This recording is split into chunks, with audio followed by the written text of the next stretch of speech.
Paling sial, orang-orang awam kan nggak ngerti hukum. Mereka katakan, banyak penghina agama akhir-akhir ini. MUI kemana? Majelis Ulama Indonesia kemana? Itu menghina agama, bahkan berani menampilkan lakon Tuhan telah mati, bahkan memanggil orang-orang ulama-ulama sebagai setan desa, memanggil orang-orang soleh, kadrun, kadal gurun. Jadi kadrun itu sejak zaman PKI sudah ada. Penghinaan agama. Kecuali di Provinsi Aceh, syariat Islam berdiri. Coba menghina agama di Aceh, coba tes. Walaupun penghina-penghina itu ujung-ujungnya pakai kerudung, nangis, pakai materai 6.000, minta maaf, beragama Islam lagi. Islam seperti ini, Islam Soloyo ini. Gus Dur nggak ada orang berani menghina agama. Meskipun Gus Dur orangnya, sudah ada 2 presiden yang kena pertanggungjawabannya ditolak.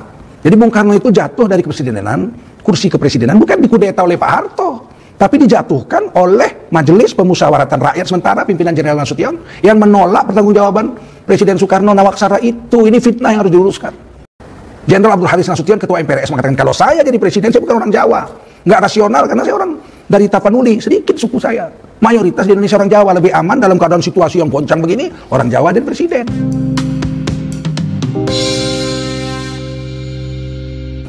Assalamualaikum warahmatullahi wabarakatuh. Hamdan wa syukran lillah, wa salatan wa salaman ala rasulillah wa ala alihi wa sahbihi wa mawalah. Allahumma salli ala sayyidina Muhammadin wa ala alihi wa sahbihi ajma'in.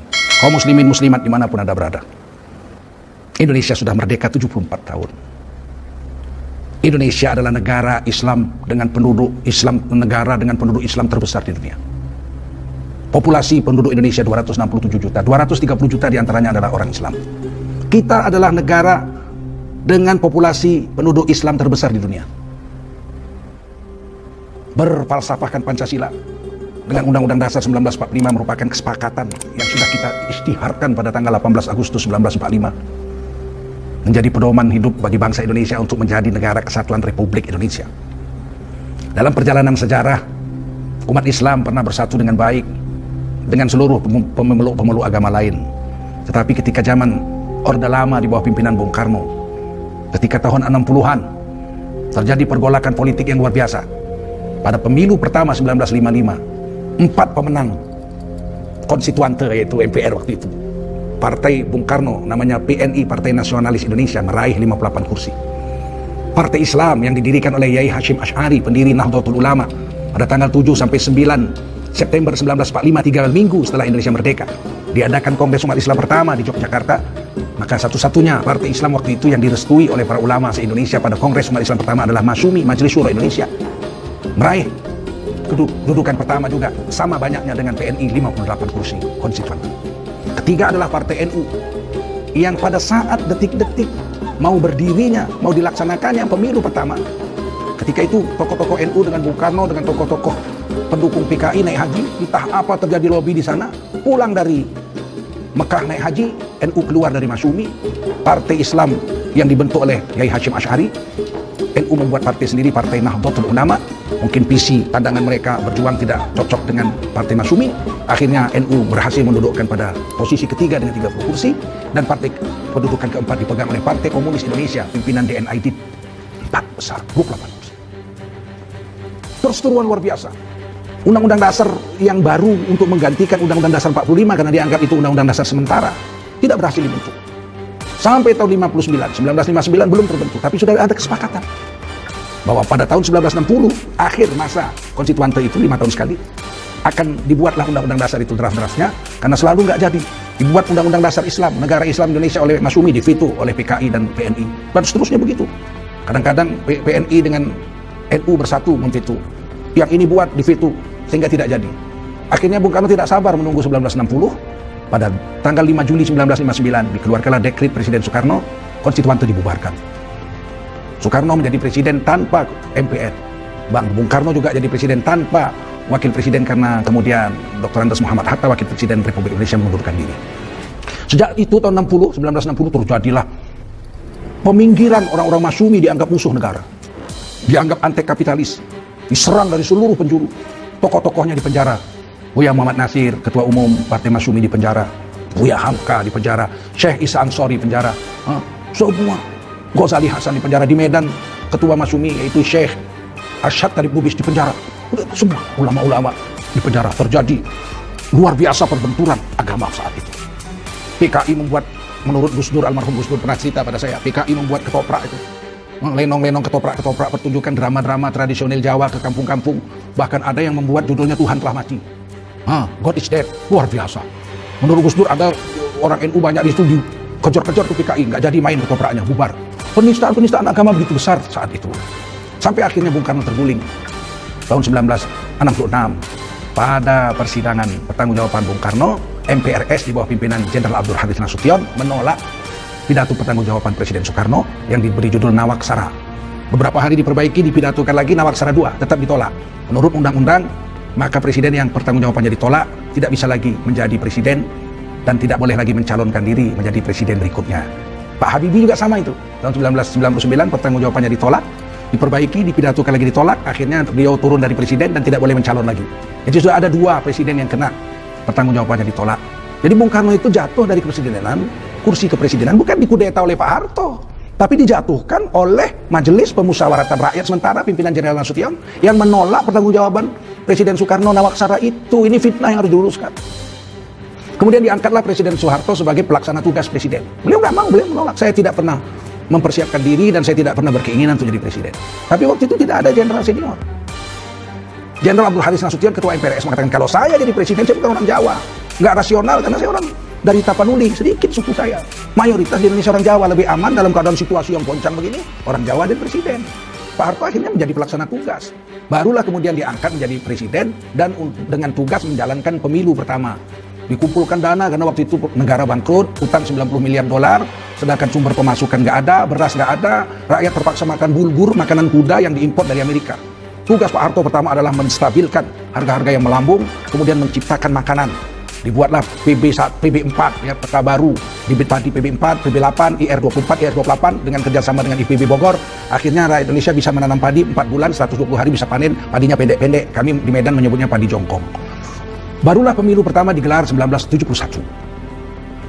Dari 10 partai yang ikut, Sekber, Sekretaris Bersama Golkar nomor 5 waktu itu memenangkan pemilu, dan Pak Harto kemudian diangkat kembali jadi presiden, dan mulailah dibentuk DPR MPR di bawah hasil pemilu 1971, kemudian 1977, kemudian 1982, kemudian 1987, kemudian 1992, kemudian 1998, yang kemudian terjadi reformasi. Di zaman Pak Harto, penghinaan terhadap agama seperti yang terjadi pada zaman Orde Lama masa Bung Karno yang terhormat tidak terjadi. Kalau terjadi langsung dihukum sehingga masyarakat tidak geger. Ada namanya Arswendo Atmowiloto membuat satu majalah monitor, terkenal anak-anak muda beli. Saya juga ikut berlangganan itu. Tiba-tiba satu hari beliau buat polling. Ini dia tokoh paling populer se-Indonesia. Ini dia tokoh paling populer. Gitu ya kira-kira. Headline itu. Siapa paling populer? Yang nomor 1 adalah Pak Harto. Nabi Muhammad nomor sekian. Nomor 11 atau nomor berapa? Langsung se-Indonesia geger. Majelis Ulama bergerak untuk berbicara. Langsung Arswendo ditangkap dan dijatuhi hukuman di pengadilan 5 tahun penjara. Nggak main-main. Betul-betul. Sehingga orang kapok, nggak berani menghina agama. Yang mana waktu zaman PKI besar, tahun 60-an itu, ludruk-ludruk, ketoprak-ketoprak, sandiwara-sandiwara itu menghina agama, bahkan berani menampilkan lakon Tuhan Telah Mati, bahkan memanggil orang-orang ulama-ulama sebagai setan desa, memanggil orang-orang soleh, kadrun, kadal gurun. Jadi kadrun itu sejak zaman PKI sudah ada. Penghinaan agama. Di kebun-kebun ini, di Sumatera Utara, perkebunan ini, anak-anak kecil itu sudah diajari nyanyi, itu anak-anak Jawa itu, kuli-kuli yang ada di perkebunan itu, nyanyi itu menghina agama. Saya masih ingat. Brak dupreng wa aji nyolong kaleng, kaleng larang-larang wa aji lunga perang, perang mundur-mundur wa aji keceblung sumur, sumur ke kodok endas gondol ke boro itu dinyanyikan. Brak dupreng wa aji mencuri kaleng, kaleng mahal-mahal wa aji pergi perang, perang mundur-mundur wa aji terjeblos ke dalam sumur, sumur banyak kodoknya. Jadi kodok dari dulu udah masalah juga ini, jauh dari zaman PKI kodok udah masalah ini. Kepala gondol banyak boroknya, itu dinyanyikan. Itu musnah zaman Pak Harto, nggak ada lagi. Semoga Allah merahmati Pak Harto di dalam alam barzakh, dimuliakan atas jasa beliau membela agama, tidak ada lagi penista agama. Ada terjadi majalah monitor kasusnya 5 tahun penjara. Orang kapok nggak berani. Seiring itu zaman Gus Dur nggak ada orang berani menghina agama. Meskipun Gus Dur orangnya longgar, artinya ya semua punya hak hidup di Indonesia ini. Dengan kelonggaran dada, kelapangan dada Gus Dur, semua punya hak. Kami punya hutang jasa terhadap Gus Dur. Daerah mendapatkan DBH, dana bagi hasil dari pusat, yang selama ini nggak dapat. Itu jasa Gus Dur. Sehingga Riau sebagai penghasil minyak terbesar di Indonesia waktu itu tidak dapat apa-apa dari hasil ekspor minyak mentah dari Riau. Tapi setelah Gus Dur ada dana bagi hasil. Pajak yang dikutip ada dana bagi hasil untuk daerah. Yang sekarang ini misalnya di KI harusnya dapat sekitar 6 triliun, sudah setahun ditahan oleh pemerintah pusat. Itu kenapa? Karena ada dana bagi hasil yang ditahan oleh pusat, belum diantarkan ke daerah. Apapun alasannya yang jelas sudah 1 tahun. Dana bagi hasil pemerintah DKI masih ditahan pemerintah pusat. Itu jasa Gus Dur. Semoga Allah merahmati Gus Dur di kuburnya. Zaman Ibu Megawati penghinaan agama nggak ada yang menonjol. Hukum jalan. Zaman Pak SBY ada satu tokoh dari Partai PDI Perjuangan dari daerah Yogyakarta sana, di penjara juga. Saya tidak sebut namanya, di penjara. Dan beliau dengan senang hati, dengan lapang dada ya, inkrah, artinya menerima keputusan pengadilan, beliau masuk penjara. Tapi zaman sekarang ini penghinaan agama nggak tanggung-tanggung, ini hampir setiap hari. Menghina sholat, menghina Rasulullah, syair lagu Siti Aisyah diselewengkan menjadi sebuah syair yang buruk, jelek, tentang seks, yang tidak beradab sama sekali terhadap Rasul dan istri Rasulullah yang kami agungkan, yang kita agungkan orang Islam. Walaupun penghina-penghina itu ujung-ujungnya pakai kerudung, nangis, pakai materai 6.000, minta maaf, beragama Islam lagi. Islam seperti ini, Islam Sontoloyo ini. Ada yang menghina azan.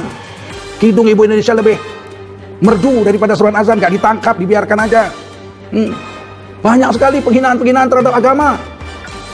Ahok menghina Quran, surah Al-Maidah 51. Payah sekali tangkapnya, sampai demo jutaan orang. Akhirnya ditangkap. Baru dijatuhi hukuman 2 tahun penjara. Walaupun sampai keluar dari penjara dia nggak pernah ketahuan di LP mana, nggak ada. Dia bukan alumni LP, lembaga pemasyarakatan, nggak ada. Dia disimpan di Makobrimob, nggak pernah tahu pun kita kamar berapa, bagaimana keadaan di sana. Tapi yang jelas dia di penjara, inkrah. Dia itu adalah narapidana penghina agama. Apapun cerita kita, Ahok adalah narapidana penghina agama. Inkrah, putus di pengadilan. Dia terima hukumannya 2 tahun. Ada terjadi penghukuman tapi dengan susah payah. Ada yang membunuh ustadz, ditangkap, vonis gila. Ada yang menghina agama di Jember, vonisnya gila. Ada yang ini gila. Kalau nggak gila stres. Ada yang ngaku mabuk. Nyanyi-nyanyi syair Siti Aisyah radhiyallahu anha menghina, mabuk. Yang menguploadnya masih mabuk juga waktu mengupload. Nah, yang begini-begini ini nggak boleh terjadi. Yang paling sial, orang-orang awam kan nggak ngerti hukum. Mereka katakan banyak penghina agama akhir-akhir ini. MUI kemana? Majelis Ulama Indonesia kemana? Loh, Majelis Ulama Indonesia nggak punya power. Kekuatan untuk menindak itu ada di kepolisian, di kejaksaan, di pengadilan, penegak hukum, bukan kami. Kami hanya mengeluarkan fatwa, nggak punya kekuatan untuk nangkap. Kecuali di Provinsi Aceh, syariat Islam berdiri. Coba menghina agama di Aceh, coba tes. Nah, mereka langsung, majelis ulama mereka bisa langsung menangkap. Mereka punya polisi syariah khusus, daerah khusus, Provinsi Nanggro Aceh Darussalam. Selain itu tidak ada. Jangan salahkan MUI. MUI juga gerem. MUI juga nggak senang dengan ini. Tapi kan kita hidup di negara Republik Indonesia. Sebetulnya kalau hati nurani tanya, cocoknya dihukum Islam aja, dibunuh aja. Nah, selesai. Tapi kan nggak boleh. Kesepakatan kita ini hidup di negara Indonesia. Undang-Undang Dasar 45, Undang-Undang Negara Republik Indonesia, ada KUHP. Menghina agama itu dapat dituntut 5 tahun penjara menurut Kitab Undang-Undang Hukum Pidana pasal 156 huruf A, 156A. Yaitu tuntutannya 5 tahun penjara seperti Ahok. Itu 5 tahun penjara, jatuhnya 2 tahun vonis. Inkrah, dia masuk. Nah, saudara-saudara, saya ingin menghimbau kepada kita semua, anak bangsa Indonesia, agama apapun Anda yang Anda anut, Islamkah, Nasranikah Anda, Kristen, Protestan atau Katolik, Hindukah, Buddhakah, atau Anda Konghucu, mari kita jaga. Jangan kita saling menghina agama, apalagi menghina agama sendiri. Saya tidak pernah melihat orang Nasrani menghina Yesus Kristus. Saya belum pernah dengar orang Hindu menghina Dewa Shiva. Saya belum pernah mendengar umat Buddha menghina Sang Buddha, Siddhartha Gautama, atau menghina kitab-kitab suci mereka. Begitu juga orang Konghucu nggak pernah menghina agama dan kitab suci mereka, apalagi menghina Tuhan mereka, apalagi menghina tokoh-tokoh yang disakralkan dalam agama mereka. Yang aneh Islam nih yang ngaku Islamnya apa ini, bibit-bibit anak PKI, cucu PKI, kita pun nggak tahu. Tobat, jangan sampai terjadi pertumpahan darah di negara Republik Indonesia. Kita cinta negeri ini, kita bersaudara, darah kita ini bersaudara. Kalau kita saling menumpahkan darah gara-gara penghinaan agama, ini presiden terburuk, kejadian terburuk di negeri ini yang tidak boleh terjadi dan tidak boleh terulang dalam sejarah hidup manusia beradab. Kita ini kemanusiaan yang adil dan beradab, pasal sila kedua Undang-Undang Dasar 45. Bukan kebinatangan yang zalim dan biadab, bukan. Kita ini kemanusiaan yang adil dan beradab, bukan kebinatangan yang zalim dan biadab, bukan. Kita jaga betul-betul untuk masa depan anak cucu cicit kita ke depan. Hentikan menghina agama. Jangan ngomong-ngomong kadron, kadal gurun. Kemarin ada satu oknum mengaku sebagai pimpinan masyarakat Batak, pemuda Batak, kadron, ini bukan negara mayoritas. Itu ucapan-ucapan yang memecah belah persatuan. Ini negara kesatuan Republik Indonesia, bukan negara mayoritas. Tapi orang Islam di Indonesia nggak bisa dipungkiri, ada 230 juta.